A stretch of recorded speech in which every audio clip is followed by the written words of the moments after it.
Ladies and gentlemen, welcome to another edition of the Box I Live In podcast with founder of the Box, Ben Reeve, my co-host, Blake Howard. Hello, Ben. Hello, everyone.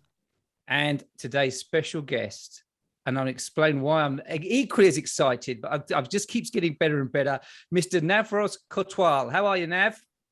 I'm good, Ben. Thanks for having me on. Very good. Now, Nav's in Auckland, and Nav, you fall into the category of interesting people I've had on my programs, which basically has been about half of the people I've spoken to on the podcast. But the slight difference is, Nav, you're a current participant on a program. Yep, I am. And I guess when you signed up to the program, you didn't expect it also entailed to come on my podcast. Well, no, that wasn't really part of the agenda, was it? And it's kind of exciting because the reality is, given COVID here, and Nav's actually in Auckland, is that we've never physically met, we've never been in the same room, but we have done coaching conversations, we have done webinars. And, you know, the theme that Blake and I have been discussing, and we talked about this last time, you know, with Denise and also with Christopher, is finding people that have got interesting perspectives and are kind of living their careers. And so of the 50 odd people that we've got currently going through the program, for you, and it's not for some reason, I know the reason, but I won't give it all away. You're the one that really has stood out for me because I think you've made me laugh with your unique view on life. Now, I'm not sure, do you feel as though you have a unique view on life? No, not really, to be honest. It's quite flattering, but I know that I do have a tendency to run my mouth off and that can result in laughter. So it's just one of those. I don't exactly, play my cards too close to the chest. So that's refreshing. That's refreshing to hear. I know Nav and I have just met, and I already know, knowing Ben, that I know exactly why he likes you, Nav, based on that sentiment alone. Well, do you know what it is, though? And it's Blake, and it's the same, right? And there is a theme to this podcast, and I've been reflecting on it because, you know, have I got the training wheels on? I think the training wheels have come off now, right? Because how many are we up to? Have you come off? But what it is, it's people that've got an opinion and people that have got a philosophy and are not afraid to share it. Yes. And I know we spoke about this in terms with Michelle, with corporates, and I get that we've got to be within the system and you've got to respect the system. But I think what both you guys have done, and probably all the people I've spoken to that have been on programs, they've challenged the thinking, they've challenged me, and they're not just going to accept, and it's almost like, tell me what I should do. It's like, explain to me why I should do that. And equally, they're coming from a position, you both are, and now this is why I'm interested with you today, with the listeners, is to kind of get that perspective. You bring a different viewpoint, which has really challenged me, right? And I think, you know, Nav, I said to Nav just before we came on air, you know, some of the observations you've made have actually made me question some of my own assumptions, because it's very easy to sit in your own little ivory tower or sit in my box here, the box I live in, and dispense wisdom down a tube and think, oh, I'm a bloody genius. And in reality, it's like, am I really that smart? No, I'm not. So it's a good leveler. So that's why we're all here.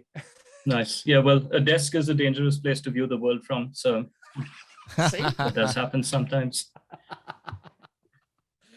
How cool is that? So let's do this. Let's jump into it now. Give us an overview. Like, who are you? What do you do? And then let's talk about how it all started. So let's talk about today. So who are you? What do you do today? Right. So as of right now, I'm with Westpac, New Zealand. And we've got nothing to do with Westpac Australia, just saying. And I'm one of the managers that runs one of the teams at Retail Bank for the contact center. So I'm a hands-on ops guy through and through. I started off as a banking specialist, which is what the role is referred to as now. And now I lead a team of them. So I've got about 13 or 14 direct reports. Yeah. So and basically the program we're running is about leadership, and it's about developing, and it's kind of, you know, consistent with what the bank requires. And that's the point, right? Because operationally, you've done the roles, and I think you've got a really good understanding of how the broader business works. Would that be fair to say? You're not just doing a job. I think you get the ecosystem and the environment in which you're working in. I definitely do, especially with the retail bank side of things. I know for a fact that I'm not very savvy with where we're borrowing our money from, or the corporate side of it in that sense. But my world, CB&W, as we're known, I am quite aware of what's going on and what levers are being pulled when and all of that stuff.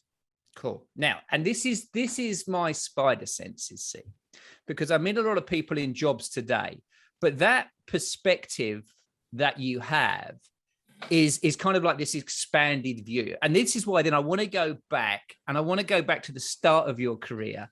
And I want to talk about the journey that got you to, Auckland, got you to the bank.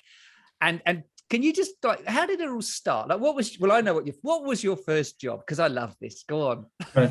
Well, it's a bit of a mixed bag. So in terms of my first job, and it's not very common in India to have a job when you're in high school. You typically don't get a job till you're 24, 25. But my mom and dad were of the mind that, I'm quite hyperactive. I need focus.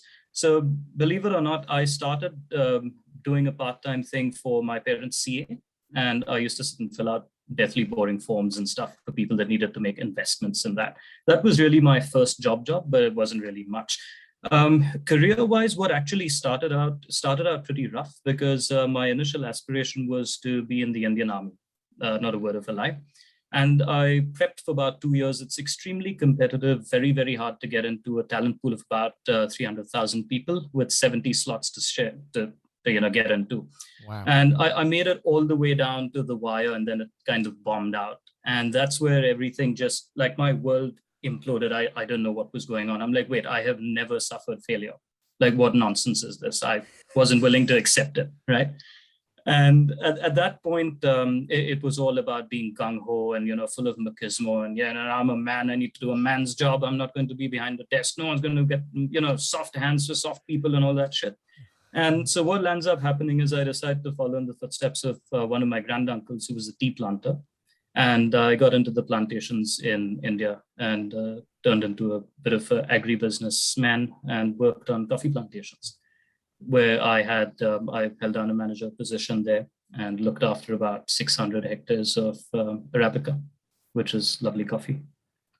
Sure is.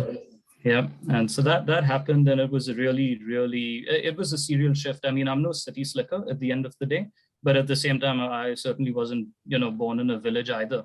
So it was quite a different kind of situation. It took a lot of getting used to. The only advantage I really had was knowing the language, being able to speak it to some degree of decency, although that decency soon wasn't required, because you got to get down dirty with a couple hundred labor when you got them to do their jobs. So that happened for about 2.5 years. And soon after which, it was a great place to work and all of that, but didn't really see longevity in it. So just pause. Let me get you to pause, because I want to back up a little bit. So the army, I never knew the army was so competitive in India. I mean, obviously there's population, but the numbers are significantly small, right? I'd have thought there'd have been a place for everybody. That's my limited view of the world. Is that competitive? Is it? You weren't going for like the SAS or something, were you? You weren't going like for special ops? No, not at all. But it's the officers training academy that you go for. So you start off as officer, and I guess the reason why I wanted the army quite badly was it gave me a feeling of a sense of independence, that yes, this is where I can just go in. I don't need to fluff around studying for any more. I've got a graduate degree, which in India, believe it or not, is nothing. It's like, yeah, cool. You're just one other graduate among another billion of them. But it's just nuts. So yeah, it was very, very focused effort that I put in. But again, I ran my mouth off and I lost the opportunity. But well, here I am. So yeah, my first lesson in discipline. And then the tea plantation, because when you told me that when we first called up and had a chat, it's so far removed from, I guess, a lot of the Western world conceptual view of leadership. And yet I imagine it was such a grounding. And I think you said to me, I used to grow plants and now I grow people, which I love. So you got more phrases than I have. So talk to me about that as a learning ground on a plantation, because it was like you're here to do a job, and you said there wasn't a lot of airs and graces from what I understood from our conversations. None whatsoever. And it's interesting because you get into it in a management position, of course, right? Because you have the background educationally, academically, or whatever. But once you're actually there, you realize that you don't really know a lot. I mean, it's a crop. And if there's anyone that knows what's going on, it's every single one of those workers on there. And learning from them, I think, was the main grounding. Is my bosses taught me very little in terms of what I needed to actually look for and know. Like, I mean, if there's a pest sitting there, if there's a little white stem borer somewhere, it's this old, gnarly old man that's going to point it out and be like, that one there, sir, that plant is dying. And it's like, how can you tell it's dying? And you just don't know anything. So you have to just drop all your preconceived notions of how the world works, and you just get on with gaining competence. And that was part number one of that job, is just knowing what I needed to look for. There's a humility that comes with that, though, right? Because I guess in a hierarchical structure, as I'm sure it would have been, and even the language you use there about, sir, and even though, as you said, you're significantly younger, there's a natural humility not to step in and just assume that because you've got the title, you know what's going on. And I'm sure you'd have seen others come in and not approach it in that style. So is that just how you've been built, or did you learn that, or have you always how did you not just role model some of the other behaviors you were seeing from some of the other managers? With me, I'm very conscious of the fact that I don't even know the extent of my ignorance. I mean, I know that there is a lot out there that I don't know, and I can't pretend to knowledge. That's something that I am not comfortable with, never have been, and I'm not afraid of saying I don't know. And that's just been something that since, I was a kid, it's always been like that. I even used to write, I don't know, in my answer papers, much to the irritation of the teachers that had to mark it. Like, literally, I don't know, full stop. Don't care. I'll figure it out. So it was just that, not a problem. And then tell Blake and the listeners, because this is the other thing from the first conversations about the worst leader you ever had. Because we ran this. So we ran this. I asked this question on the program. We talk about good leaders, and we talk about bad leaders. And Nav used this example, like within, and he didn't explain where it was from. So let me ask, so give us who's the worst leader you've ever had? Well, coming to think of it, he wasn't the worst leader, but he was not a role model, to be quite honest. I mean, he taught me everything I needed to know about what you should never do. And I think that's a very important lesson. To know what to not do is as important as knowing what to do. So with this guy, he was just full of rage for some reason. And I think I understand, given the fact that he was in that industry for 40 something years. So he was a man that knew what was up. And just that whole anger that he had sort of just came out in, it was like, if you guys are familiar with Game of Thrones, he was just like, Danny on the Dragon Man. He just like Dracarys, everything needs to burn all the time. And there's no room for conversation. There's no question of, sense checking something. No, it happens the way it happens. And it caused a lot of conflict on the estates as well. It was not an easy place to be. Turned into a couple of strikes with the labor as well, which was not pleasant, of course. And then it falls to you as a young assistant manager to try and make it right. So you're negotiating with union leaders, which is, I was only 22 at the time. So wow. You can appreciate that I wasn't exactly, and I wasn't someone that was, willing to back down either, because it's a delicate balance. I've got to look after the well-being of my people. I need to also have my bosses back, because that's ultimately what we're there for. So finding that balance was really hard with him. And he used to carry around a gun because, you have elephants and leopards and all of that stuff around. He thought nothing of firing it off a couple of times. That's a way to get attention in a meeting, especially a collective bargaining one. Yeah, and I loved it because when Nav told that story, and he just said the worst leader is someone that came into work one day with a gun. They were like, and I was like, Nav, what bank does he work for? Knowing full well that it was out of that, and it's such a contrast, right? And I mean, this for me, sort of. It's understanding it's a product of the system and the environment, and that's the way it is. And I think it's very easy to sit, as you said, down look down the lens and judge. And I find it fascinating. What I find it fascinating though is that somebody like yourself in the middle of all that almost ends up playing, peacekeeper, ends up playing that neutral role, and obviously is just learning on the job. I mean, did you feel at the time as though this was like the ultimate learning pool, or was it just turn up, do it because you're 22, go home, and did you realize how much you were taking out of the experience? At the risk of sounding like a bit of a sadist, I loved every minute of it. because I was being stretched my mind was blown. Like, I couldn't believe the kind of things that were happening. It's next level. Like, we had a budget to marry frogs. Okay, I'll tell you a little bit about this. So in India, of course, we're quite superstitious and all of that. And agri communities typically have very old practices. So there was this one thing where, to satiate the rain gods when they're not really playing ball with you and for a bit of cloud and rain, what you do is they marry frogs. And when I saw this, you brought up to be a little bit scientific about these things. You think of, I'll do cloud seeding instead, not go marry frogs. And you see this stuff and you hear it and people are taking it seriously. And there's this little, fake marriage going on of these two little frogs that are thrust into this circle and everyone's come dressed up like they're at a wedding. And I was just like, man, am I tripping or what's going on? Like, I've never touched drugs in my life. I never will. But believe me, you see that stuff and you wonder where you are. Like, it was nuts.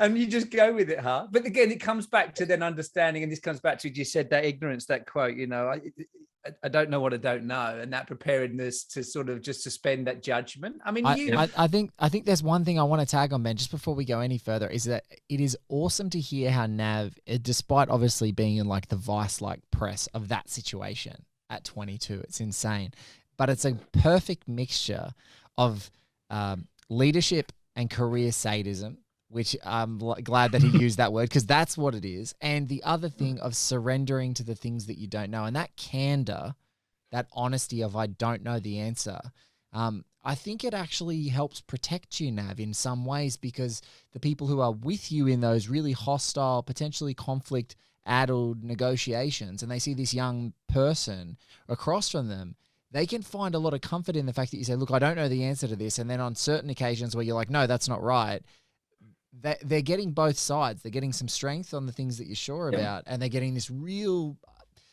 I think it's like, is that old phrase, fast friendship? It's like that real fast trust, because you're seeing right from the outset when Nav doesn't know the answer, he doesn't. And I again, it's funny, we keep finding these kindred spirits, Ben, these weirdos who love these insane situations and bring them onto this show. But I love hearing this. I'm like, man, I would have loved that. That would have been a blast. I reckon I would have learned a lot. It was great. It was honestly one of the best experiences I could have asked for. That was, I think, the only time I was thankful for not getting into the army. Yeah.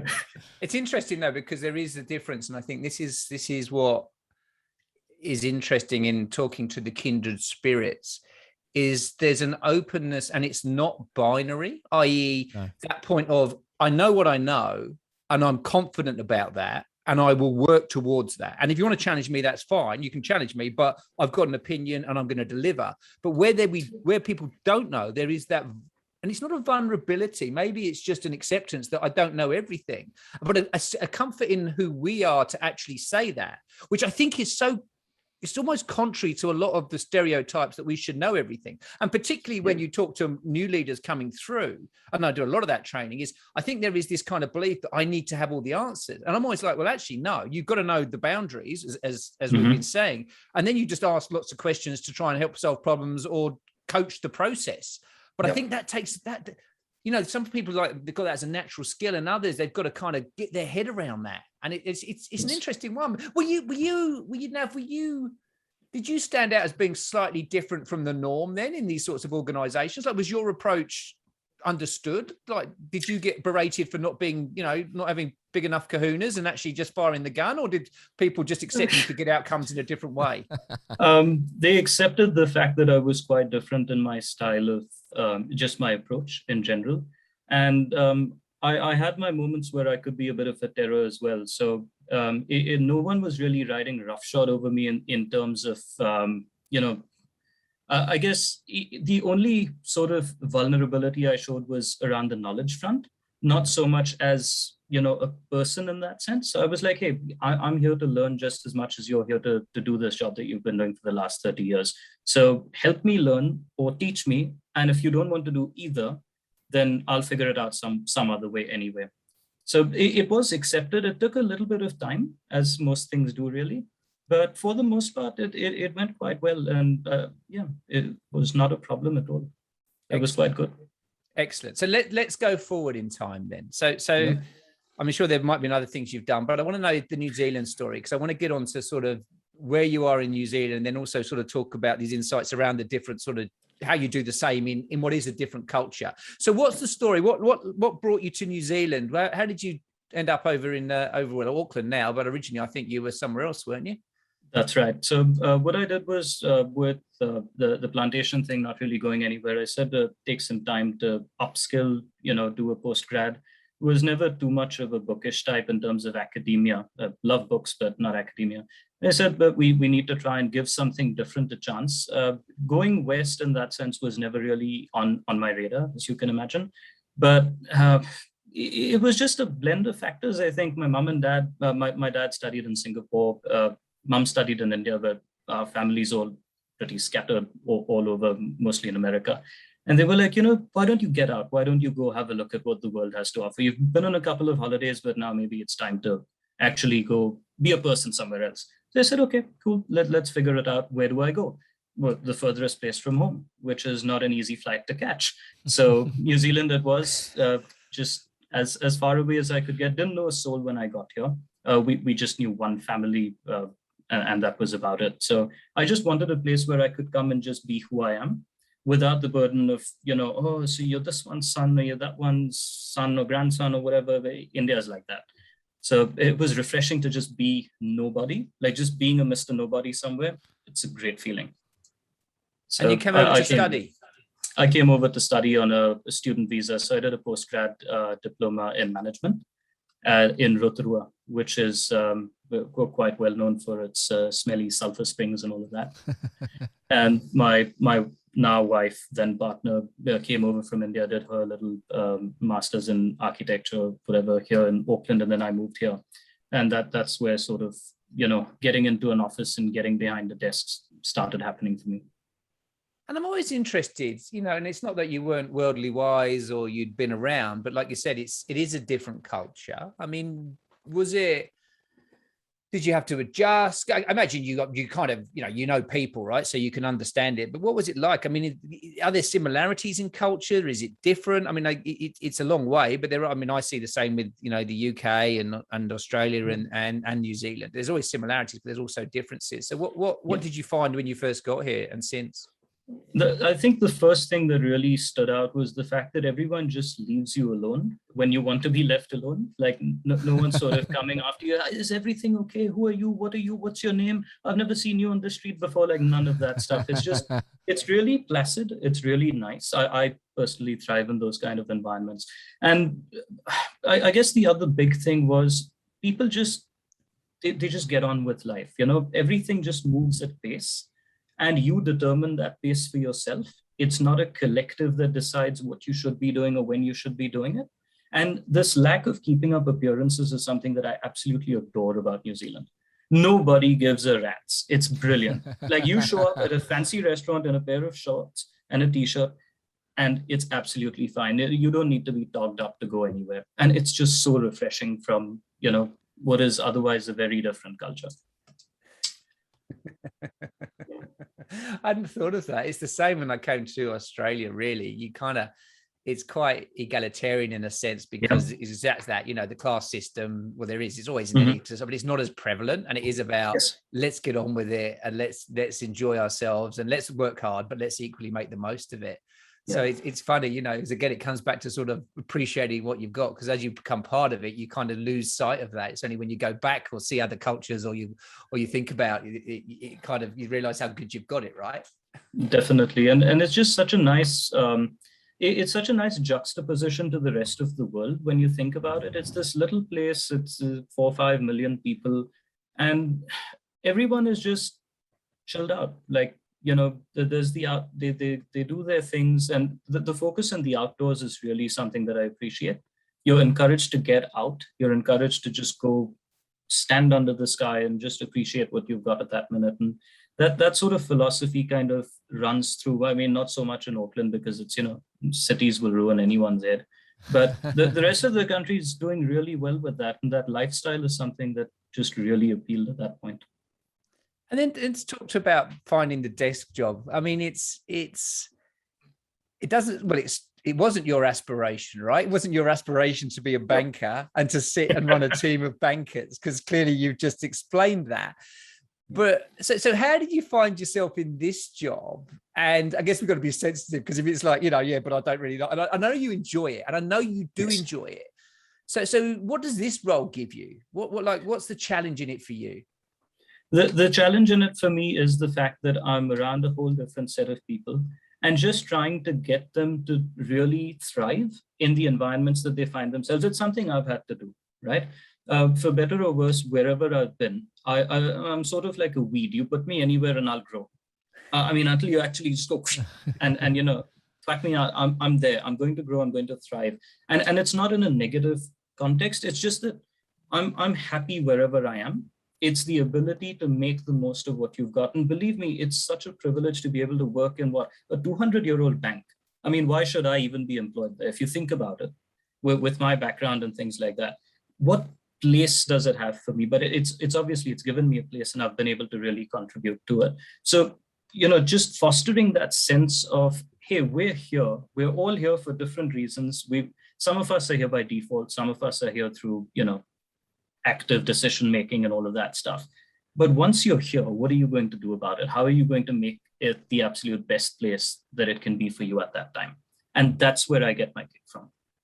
And I think what you've just said for me is the refreshing part around.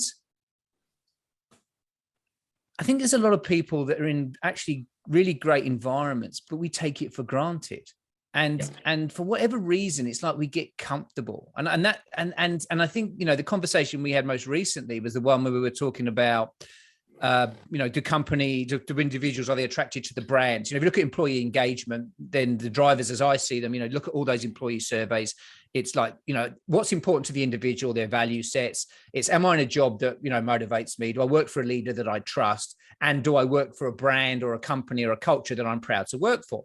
And I think I made the observation, and maybe it's a byproduct of the segments of people that I work with, which are normally professionals like yourself that have come through the system. And what they're saying is, the brands, as long as it's not like dealing drugs or selling arms or something, or wrecking the planet, it's kind of important. But the leader and the job and what I want to do is key. But, you rightly said, that's us. But there's a whole lot of people that are still very much attracted and want the kudos that goes with working a large brand, right? Yes. And I'd miss that. And like I said, from your experience, like, is that as important as, because I don't, part of me wonders whether it is that, but it has to be, right? And yet you've got team members that basically, like, they love the brand as much as they love you. So is that something from your own perspective you've seen? Like, do you think you have to have the brand love plus the people leader plus, or is, this brand appreciation, like, how important is that? I think with the brand, what happens is if you're loyal to the brand per se, it ceases to matter who your direct report is in that sense, or who you're reporting up to, simply because you have a very firm belief in the overarching structure that you're under in that sense. And for better or worse, at that point, what you become is a bit of a fanatic. You become someone that is willing to toe the line, even with, let's say, people that you don't see eye to eye within the same organization, for the sake of the organization. At that point, you're a lot more than just an individual that gets a paycheck at the end of every fortnight. You're a representative of the organization that you work for. You're Mr. So-and-so when you're out on the street. And that sense of empowerment only comes from the brand. I can't go walking around town telling people who my boss's name is, right? They're not going to care. But the minute I say, hey, I work for Westpac, it means something. It comes with a certain weight. It comes with a certain responsibility. And people who take that responsibility on typically will always feel that they're in positions of influence, even if what they're doing is a very simple or basic thing. They still have that ability to portray that. And that's what brings value in that sense. Yeah, it's interesting. So another client of mine many years ago always talked about the power of the card. If it's got a Westpac or a recognized brand on it, as bankers, if you make the call, then normally if a bank rings me, I wonder what rules I've broken. But that was the old bank. Now it's the proactive approach. And like I say, we talk about the power of the card. And like I said, I think it's one of those things that is very easy if you know, to take for granted when you work for these large organizations. And, Yes. you know, I think we miss a trick sometimes, you know, in terms of actually talking that up, not always talking it down. And that's the thing is you find that very often, you know, it's the whole thing of familiarity breeds contempt. I mean, the closer you are to something, you're bound to see the cracks in it. You're bound to slowly start feeling a resentment, and then nothing's ever good enough. But at the end of the day, if that's the kind of mindset that you're going to adopt, then wherever you are is never going to be perfect, right? So at that point, you may as well just get out and work for yourself. So it's just, you know, you're also not a sycophant, so you're not going to just say things to get on with it. So you do have an opinion.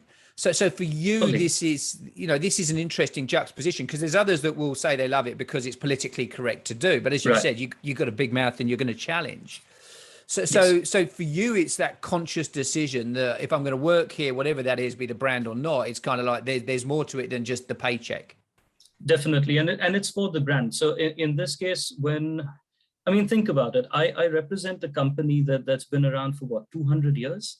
It's something special. So making sure that it can go another 100 years or at least another 20, that's something that I feel a little bit of a responsibility towards, in a sense, is the fact that it's been around and it's influential. It's not a small, it's not a fly-by-night kind of organization. So when you're in that position where you can drive for the future, then why wouldn't you? That's the way I look at it. And if that means treading on someone's toes at some point in time, because I don't think that they're doing the right thing by just for the future in that sense, then I'll do it 100%.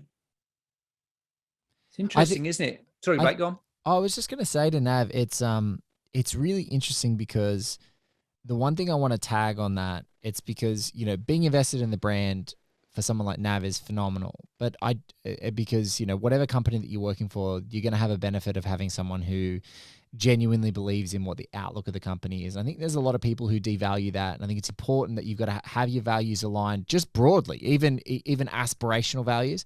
My only caveat is that a lot of companies sometimes say, this is who we are. And I think companies need to have a look at themselves and say, no, this is who we want to be. You know, this is not who we've been. This is not how franchises of past have led us. I think sports teams tell us a lot about that.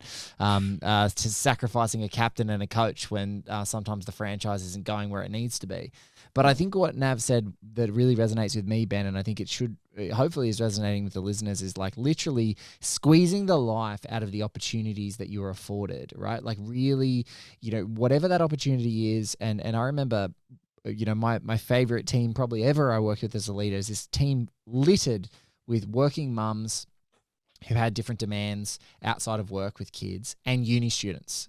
And they gave them to me, this team, a leader at the time, because they're like, Blake, you're a uni student, and you don't work at full times. You'll get this eclectic bunch of people who kind of don't really fit in with the rest of our teams who just work the 9 to 5. And I remember having conversations with those guys, every one of them, and saying, what do you want? Like, why are you here? What is it for? Like, and really asking those questions about what is it for, and never being afraid of what the answer is. Yeah. Because if the answer is, I'm just here for the check, it's like, well, how do I make you invaluable and employable so that you can keep getting that check? And so I think that's such a valuable insight to, you've just got to squeeze the life out of it wherever you're at and make the most of it, because at the end of the day, it is a mutual beneficial symbiotic relationship you're having with this company. Definitely. You know, I wonder whether, because like I say, I just think there's a lot of people that turn up and then moan about what they've got. And I wonder that, are you a natural optimist, Nav? Like, you naturally see the upside? Because the cynical part of me sort of goes, oh my God, they've done an indoctrination job on me, you know? It's like, oh God, you really have drunk the Kool-Aid. And I know, and this is the genuine, because there's others that say it. Yeah. So, but are you a natural optimist? Because that approach you've got is actually, for everybody, is kind of cool. It's like, well, don't worry about what's not working. If you're here, what can I do? And how do we make it work? And how do I step into this and learn from this? Is that, are you just built like that, or have you learned to do that? I'm not going to say that I'm an optimist. I'm very pragmatic. So right now, what is my position in life? I'm currently with Westpac. what is my goal? To do 100% for Westpac. If it's not going to be Westpac, it's going to be somewhere else. But the approach that I adopt is always going to be the same. Yeah. So with this kind of situation, I would say that I'm just someone that is quite grateful for the opportunity that has been afforded. And wherever I've gone, I've always done 200%. That is what is actually me. So whether I'm going to be, let's say I work for you tomorrow, Ben, you'll get 200% just as much as Westpac gets 200% out of me. That is what my natural tendency is. Not so much, Westpac it's not infallible. It's an organization. Every organization is fallible. But is it my job to try and make it as good as it can be? Absolutely. And will I do that? 100%. So it's not about actually, as you said, drinking the Kool-Aid so much as just, it's an ethical stance that I take regardless of who I work for. Yeah, it's interesting. See, you'd be come and work with me, or I tell my girls when they were growing up, they were like, if I give you two traits, it would be a work ethic and a sense of humor. Yeah. That's all there. Unfortunately, to me, and by the sounds of things, to the three of us, that's all there is. That's all there needs to be. A sense of humor and a work ethic. Give me 100 of those. Give me 100 of those. So is that what the secret to success is? You can have a work ethic and a sense of humor. 100%. I reckon 100%. You nailed that, Ben. Pretty much. Patent that today. So here we go. So let's explore then some of your experiences in the leadership space, and maybe it's some of the different cultures, because when we did speak to a few of our other guests, Michelle in particular, and Blake, and you probably fall in this category as well. We had these big conversations about the younger people, as I'll call them, the millennials, the Gen Zs, and what have you, and I know you've got a blend in your team, and you manage guys and girls that are at different stages of their career. Yeah. But how do you go about? Because I would suggest that your approach, Nav, is to a certain degree rooted in, a well thought out philosophy, and it's a little bit old school, right? Because there's others that would listen to you, and that's why they'll be saying, "What? Stick there, love the company, but then I'm gone." So how do you help the guys and girls that are maybe more of the younger gen that are coming in, and they're like, "Yeah, well, it's a job, it's part of who I am." I mean, do you try and switch them onto the magic of the brand, or do they need a different approach? Basically, can you coach me? How do I bloody lead millennials or what are they? Gen Z these days, isn't it? Even younger. Yeah, Gen Z, I think. It's interesting you asked that, because it's been my biggest bugbear. And I think the first thing that I've always sort of said is harden fuck up. That's number one, right? The world doesn't owe you shit at the end of the day. Yeah. You're here, you do what you need to do. You've got the job. If you want to do it well, guess what? Your paycheck's going to be the same. You do it exceptionally well, your paycheck still remains the same. But what do you actually get out of it? A heightened sense of fulfillment, more competence, an ability to actually control outcomes for people, including yourself, and the actual opportunity to get on with life. And, sometimes you have to do certain things that need to be done so that you can do what you want one day. And if this is that stepping stone, then don't slip, fall, and break your back. Take the leap and just get on with it. So that's pretty much the approach, is harden up. There's nothing to cry about. It's not going to be easy. Number two, we'll support you the best that we can. And thirdly, when you build competence, do it for yourself. Don't do it for someone else. Yes. Treat this as a place where you're actually getting paid to get an education. If you use that as a training, if you use a bank as a training ground, you're going to learn more here than the University of Sydney or Auckland can ever bloody teach you for 3 years, and then you paid them $40,000 for the privilege. No way. And that's pretty much it. It's like, you can get an education here, so make it work.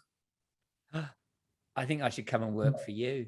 I love it. Now, but again, see, because I can imagine you can deliver that message in a very matter of fact but empathetic way, and like, just because it's you and you believe it, right? And yes. I mean, I guess it's kind of compelling, because if I listen and I go with it, then I'm going to get an education. If I listen to you and think, well, it ain't going to work, then I guess it's, well, you need to find. But the balance, there's a balance here, and I think it's great that Nav has led with that, because there is a balance. And when, especially in secondary education, in an Australian context, and I'm just going to make an assumption, in the New Zealand context, so much of it is really applying as much care and as much tailoring and as much consideration to how you're educating kids to a certain point in their educational career to make sure that they get to the minimum level of competency to be like a really, a basic citizen who can contribute to society fundamentally, from an educational standpoint. But then there is this point, and it's kind of like 14, 15, that's where the real focus on getting you to a competency level for citizenship. Then when you get past that, especially someone who's going into teaching after being in a corporate career for 14 years, you know, and having a litany of different experiences. One of the things I say is like, any kind of a senior student that I've been around and watched that maybe misbehaves, I'm like, do you know how quickly I would have fired you if you were working for me?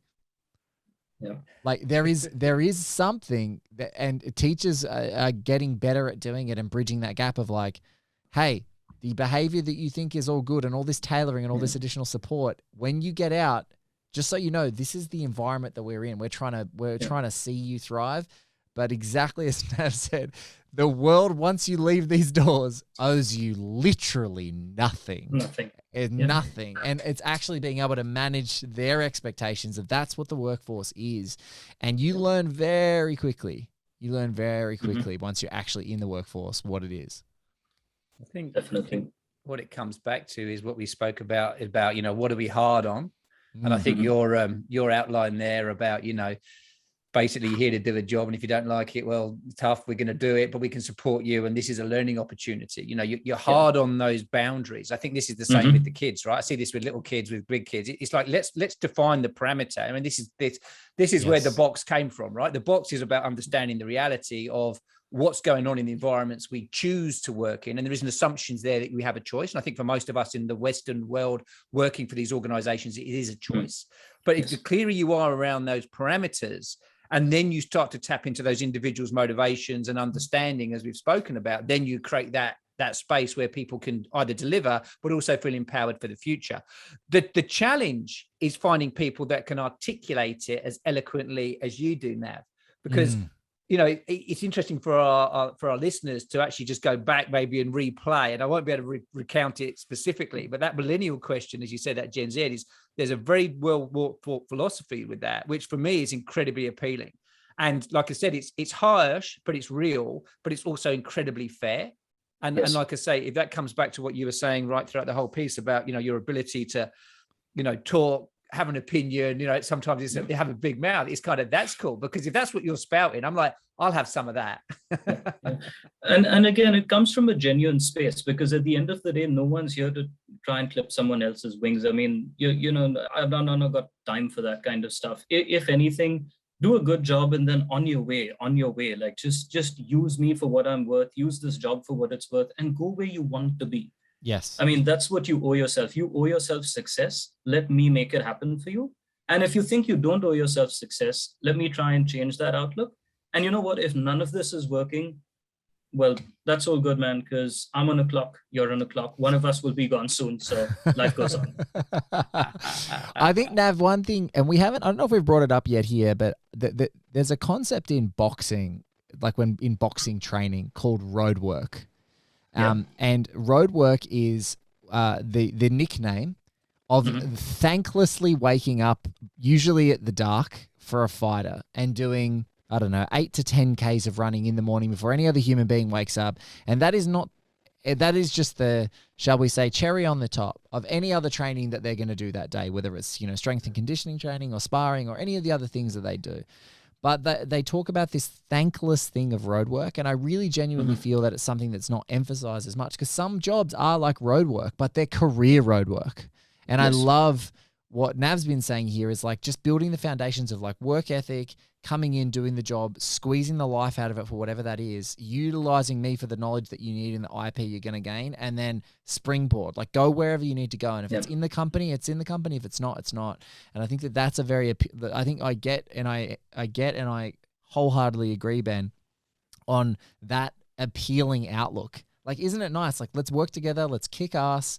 If you're staying, great, you keep kicking ass. If I'm going, great. With this, you know, I think that's truly what I would love all networking to be. Let's work together. Let's have the best time. Let's work hard. Let's make each other better. And then let's go to the next thing if that's what it is, or we stay together if that's what it is as well. I love that outlook. Yeah, and I might just point out that before Nav and I met about 4 months ago, I mean, he was good, but he wasn't that good. He's had an excellent coach and some rather special training from Ben Reeve, www.theboxilivin.com, consultant to the stars. No, but in all honesty, I think what you've created through the program, Ben, and I'm not saying this to grease you up because I don't really need to, right? Is at the end of the day, what you've sort of made very clear is the fact that if you don't take the time for yourself, no one else is going to give you that time. Yes. And I mean, I can't say I've been a good boy and, yes, I've done all my thought exercises and all of that. No, I haven't. But I've definitely felt a lot less guilty of taking time out for myself to think and not necessarily think just about the work, but to just think.